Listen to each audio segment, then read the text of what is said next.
The diner buzzed with the usual noise of clinking silverware, low conversation, and the hiss of grease on the grill. For most people, it was just another stop on a dusty highway. But for Claire, it was her whole world. She'd been working double shifts for months, barely scraping by, waiting tables with a tired smile that never quite reached her eyes.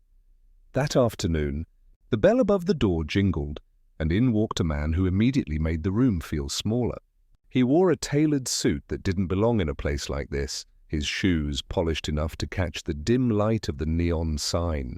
A billionaire, that much was clear from the whispers that rippled through the regulars. Everyone knew who he was. His face had been on magazine covers, his name tied to empires and power. But when he sat down at her booth, he didn't look at her with kindness. His gaze was cold, calculating, the way a man might study a ledger. "Coffee," he ordered sharply, not even glancing up from his phone. Claire swallowed the sting of his tone and scribbled it down. She'd dealt with worse customers, truckers with too much whiskey, ranchers with tempers. But something about this man's arrogance made her chest tighten. He treated her as though she was invisible, a servant in the background of his important life. When she set his cup down, his words cut even deeper. Do people here even know how to serve properly? Or is this the best this town can offer? Her cheeks flushed hot, but she bit her tongue. She couldn't afford to lose the job. What she didn't know, what no one in that diner knew, was that the man scowling at her across the table shared more with her than the bitterness in his tone. The same blood, the same father, and in just a few moments, fate would pull that buried truth into the light, shattering both their lives in ways neither of them could have imagined. Claire turned away from the booth, her jaw tight, the coffee pot heavy in her hand. She hated that his words still echoed in her head. He was just another rich man passing through, too full of himself to see the humanity in people like her. She told herself not to care, but she couldn't shake the sting. At the booth, the billionaire scrolled his phone impatiently, barely touching the steaming cup. His name was Alexander Royce, a man whose face was known on every news channel. Billionaire investor. Ruthless dealmaker. A man so untouchable that even his critics kept their voices low. But as he leaned back in the cracked vinyl seat, something caught Claire's eye. From his breast pocket, a small leather wallet slipped onto the table. The edge of an old, yellowed photograph peeked out. For a second she froze. She didn't mean to stare, but the picture was familiar, achingly familiar. She saw a man's face. Not Alexander. Someone older, smiling, standing with a child in his arms. Claire's heart lurched. That man. That man was her father. Her hand trembled on the coffee pot. She blinked, convinced she was seeing wrong. But no, the curve of his jaw, the lines around his eyes, the scar near his temple, it was him. The father who had abandoned her and her mother when she was barely 6. The man she had cried for, begged for, only to be told he had started a new life somewhere else. And now here was this billionaire, carelessly holding the same photograph she had tucked away in her own drawer at home, the last memory she had of the man who broke her family apart. Her throat went dry. The air seemed to thicken.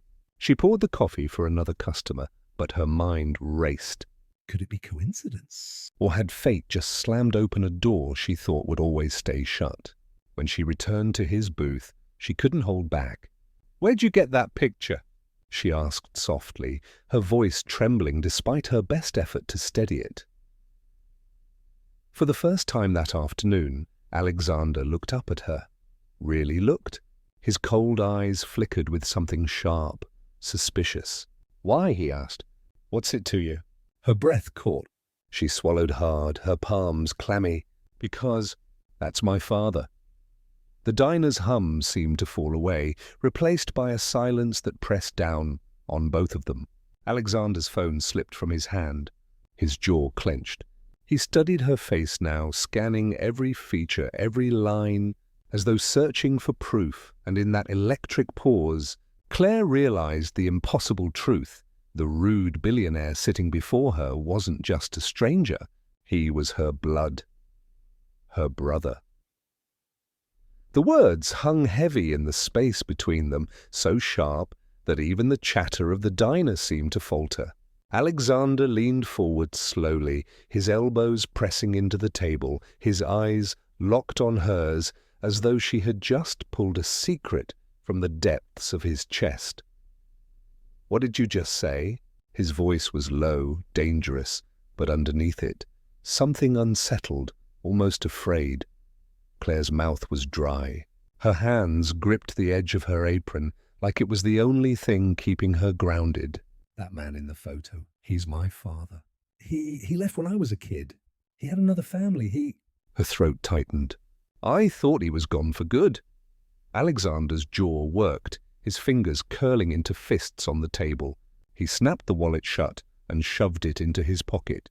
"No, that's impossible." But as he stared at her, really stared, he saw it. The faint resemblance he had missed before. The same sharp cheekbones, the same stormy grey in her eyes. A resemblance he'd been too blind, or maybe too arrogant, to notice when he first sat down. "Tell me your mother's name," he demanded. Claire blinked. "Why?" "Just tell me." Her lips trembled as she whispered, "Margaret Hale." The billionaire's breath caught. He sank back against the booth as if the name had struck him like a blow. He knew it, knew her. His father had spoken it once, long ago, in anger and regret. A woman left behind. A child left behind. Alexander's chest tightened. All his life, he'd believed he was the only heir to his father's legacy, the only one who had carried the weight of expectation, the fortune, the name. And now here was this woman, this waitress, claiming the same blood. "Why are you here?" Claire's voice cracked, the anger she had bottled up for years spilling free. "Why walk into this diner, sit in my section, sneer at me like I'm dirt?" Is this some kind of joke to you? Another game for the rich man who has everything? He stood abruptly, the chair scraping against the floor. Heads turned. The diner had gone too quiet, too aware of the storm brewing in their corner. "You don't understand," Alexander said, his voice tight. "I didn't come here for you. I didn't even know you existed." His gaze hardened, but beneath it, something vulnerable lingered. "I came because someone told me this town held a secret about my father's death. And now—" He shook his head, disbelief clouding his face. "Now I find you." Claire's breath hitched. Her father's death, a secret. Her stomach twisted as questions piled up faster than she could voice them. But before she could press him, the diner door swung open. Two men in suits stepped in, their eyes sweeping the room, their focus sharp. Claire felt Alexander stiffen beside her. His hand twitched toward his coat. "Who are they?" she whispered. Alexander's gaze didn't leave the men. His voice was barely audible, but each word carried the weight of danger. "They're the reason I can't afford to have a sister. And if we're not careful, they'll make sure neither of us walks out of here alive." The two men in suits cut through the diner like wolves in a flock of sheep. Their presence silenced conversations, forks stilled halfway to mouths, and even the jukebox sputtered out as if it, too, sensed danger. Claire instinctively moved closer to Alexander, her hand brushing against his arm. She could feel the tension running through him, taut as barbed wire. "They work for him, don't they?" she whispered. Alexander's jaw clenched. "They're not just employees. They're fixers. My father's fixers. Men who know how to bury secrets deep enough that no one ever digs them up again." Claire's blood ran cold. "And what secret are they here to bury?" He turned his gaze on her, hard but trembling at the edges. "Us," one of the men spotted them. His lips curved into a thin, humorless smile. He tipped his head toward the door, as if inviting Alexander to follow. Claire grabbed his sleeve. Don't go with them." "They won't stop," Alexander murmured. "Not until they erase everything my father left behind." "That includes you." Her grip tightened. "And we don't run separately. We run together." For a moment he looked at her like she was out of her mind. A billionaire used to standing alone, suddenly tethered to the sister he had just discovered. But there was no time for doubt. The other man reached into his jacket. "Move!" Alexander hissed. He shoved open the back door of the diner, dragging Claire with him. Shouts erupted behind them. The night air hit like a slap, and they sprinted into the alley, feet pounding against the wet pavement. Claire's lungs burned, but she didn't let go of his hand. Not when bullets cracked against the brick wall, not when shadows chased them through the dark. They burst into the back lot where Alexander's car waited, sleek and black, its polished chrome catching the moonlight. He shoved her into the passenger seat and gunned the engine just as the suited men spilled out of the alley.